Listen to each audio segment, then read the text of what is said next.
6, 5, 4, 3, 2, 1. So thank you. Welcome to my channel, Down and Dirty Yogi. I am G, your Down and Dirty Yogi. And if you haven't already, take a moment, subscribe to my channel. There's lots of interesting conversations and yoga practices and things that I plan on posting. It's a new channel, so it's not there yet, but it's coming. It's coming. It's coming. But I wanted to take some time and talk about trauma and anger.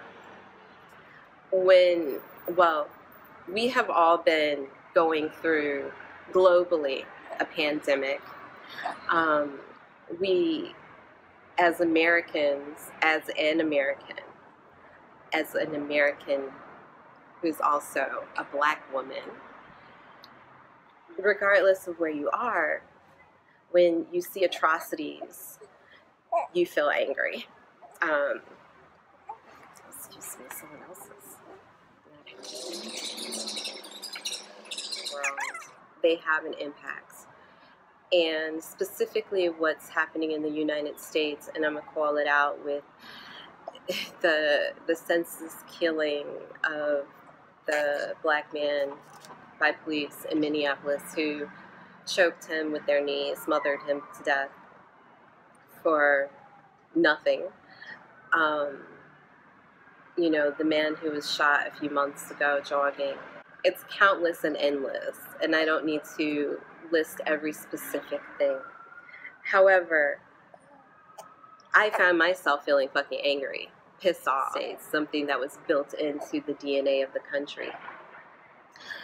And when I started thinking about our anger and our trauma and how yoga can help us through this, yoga changes your cells from practicing, and so does anger. Anger changes. It changes us profoundly. Anger and trauma, it becomes something in our cells. It becomes more and more of who we are. So I think about this in relationship to the United States. Hundreds and hundreds of years of trauma that has fucked up the DNA generationally. And from the African American perspective, we have hundreds of generations of people who have PTSD in some form or fashion. That's changed fundamentally ourselves, our DNA, throughout the years. And then on the opposite side, you got white folk whose cells have also changed in relationship to trauma, for being the traumatizers, you know, for being the people who put the pain in. That's changed their DNA as well. And this racism, especially in current times, when we're all more connected and we can see the veils coming off of people in their social media posts, in their reposts, in their ideologies.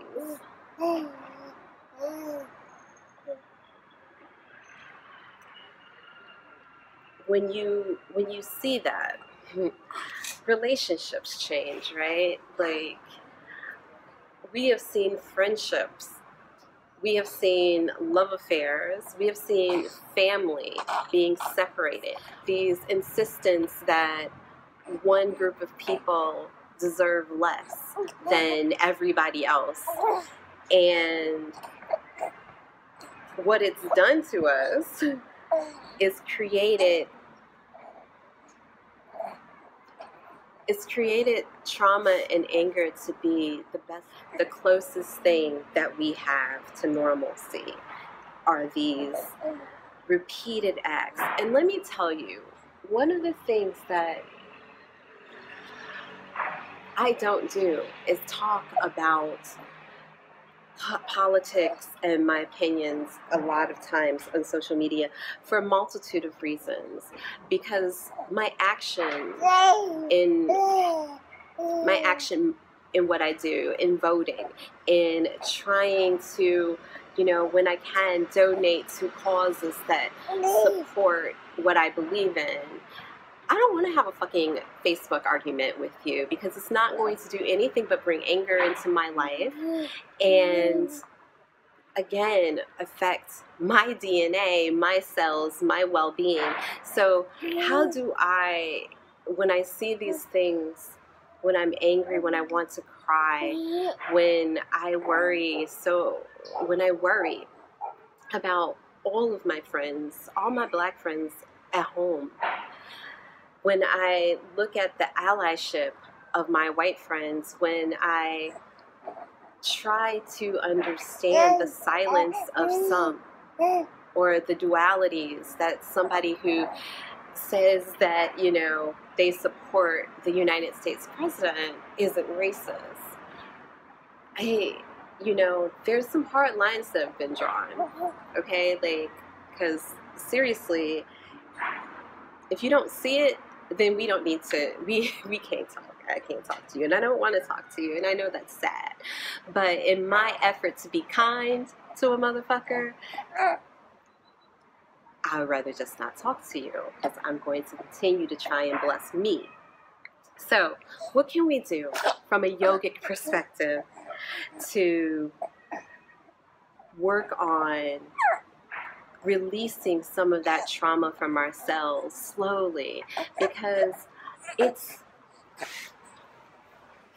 extremely difficult to stay present in life when your presence can be a death sentence. You don't get to do the normal things.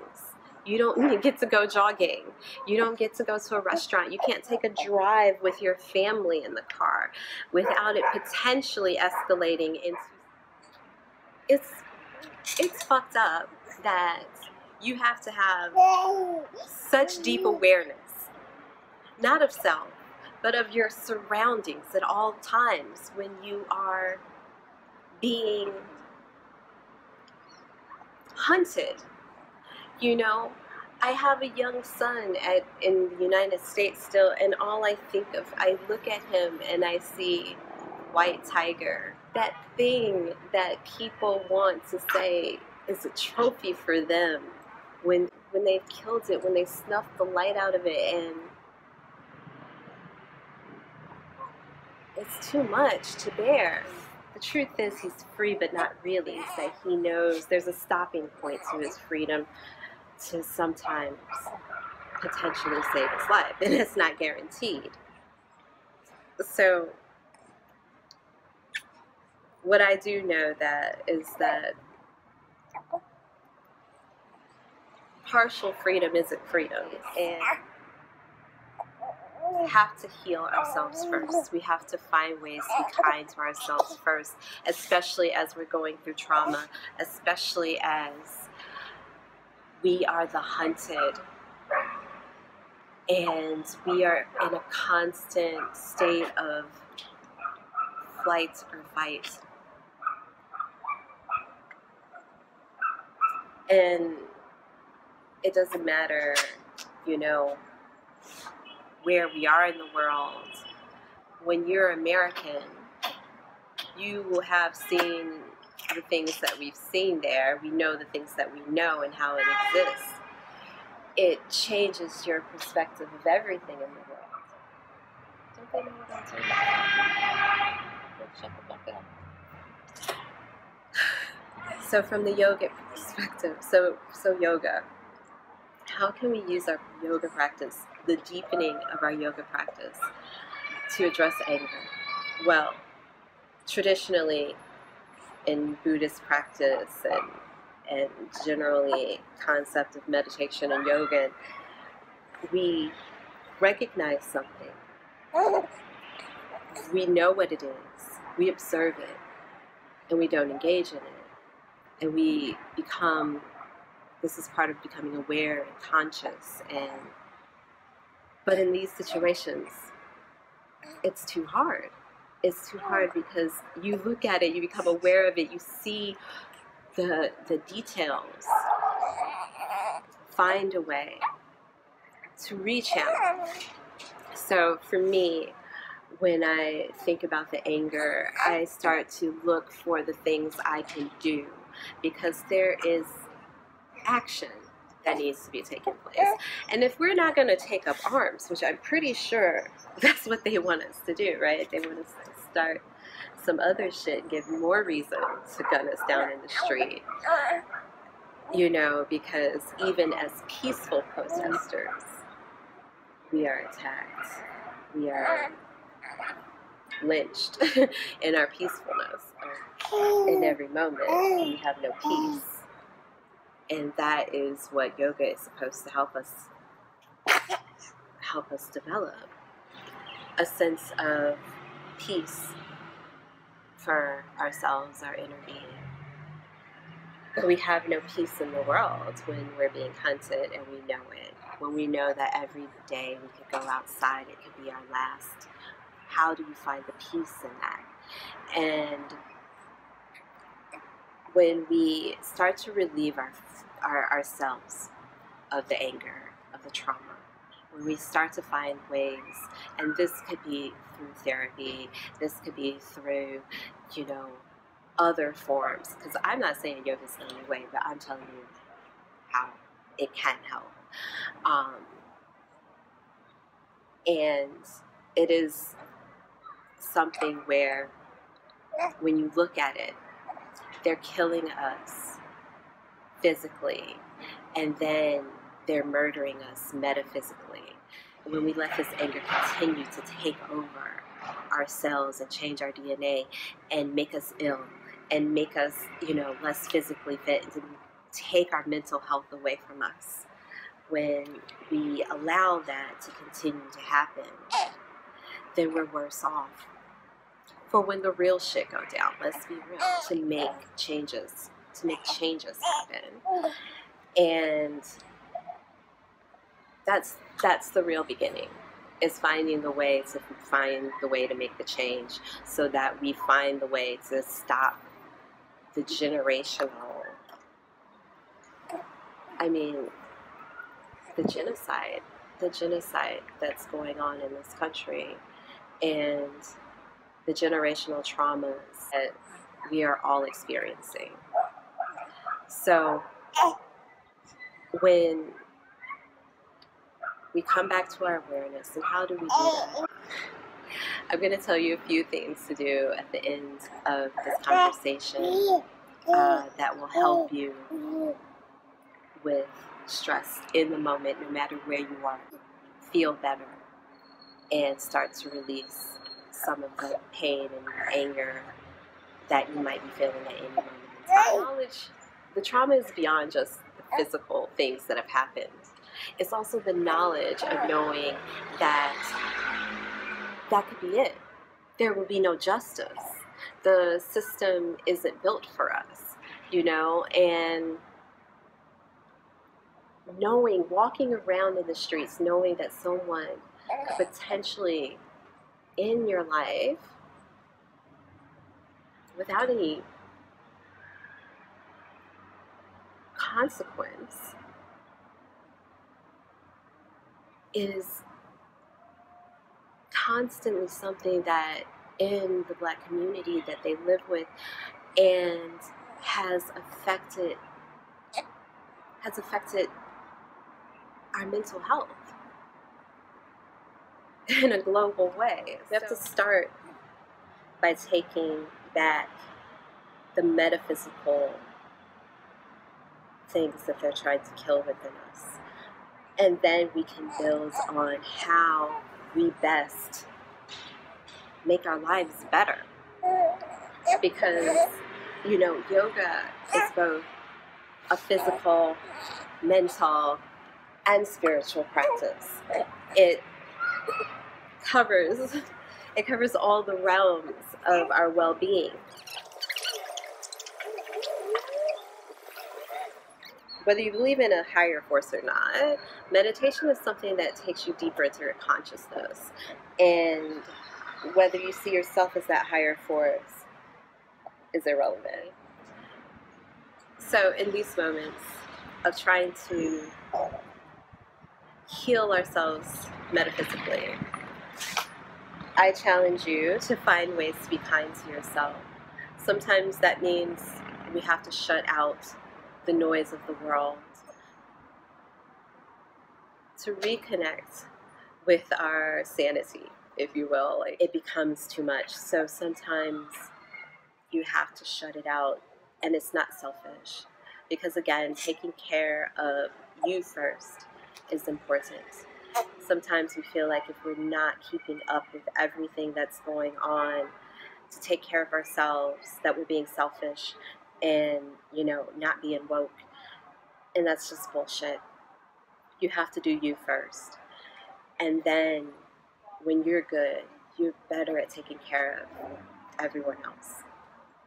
So that's the first thing that you can do. And then physically, if you take a moment right now, close your eyes. With your eyes closed, feel where your jaw is in this moment. Take the tip of your tongue to the back of your bottom teeth, and then slowly release your tongue to the bottom of your mouth. Basically, unglue it from the roof of your mouth and move it down to the bottom of your mouth. And you will feel your jaw release and feel more relaxed. So, right there, with your jaw nice and relaxed, start to deepen your breath, expanding your inhales and your exhales to be the same length.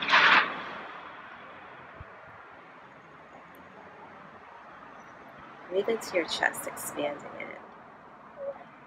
Bring your breath further and further down your back. Get to your shoulders. Are they hunched up around your ears? Take a moment and exhale. Bring your shoulders back, your shoulder blades together in the middle of your back, and then bring your shoulders down very purposefully. There you are, a little bit more relaxed. Now, bring your awareness into your hands. Are they clenched? Are they half clenched? Are you grabbing onto something? Let it go. Whatever's in your hands, be it real or imaginary, let it go. Send your breath down a little further now into your arms, into your hands. And then check in with your body. Are you seated nice and evenly? Are you slouched? Straighten yourself up a little bit. It helps your air move more freely in your body. And you can stay right here and keep breathing for as long as you want. And take a few moments to release some anger, to recognize your trauma, to cry if you need to, but to slowly begin to let go.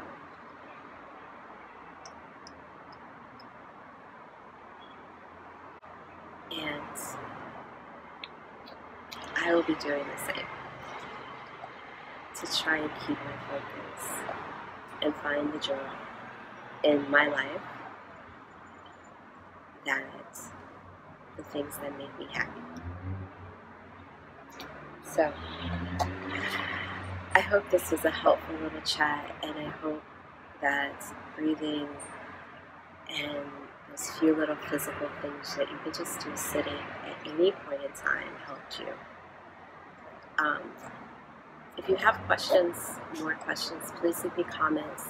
Make sure you subscribe. I'm going to be posting physical practices for anger and trauma and emotional release over the next few days. So try and try and keep breathing, and leave me comments. Let me know if you have questions. Subscribe so you can get those new practices that are coming. I hope we all start a process for healing. So that's all for now. Ciao, ciao for now.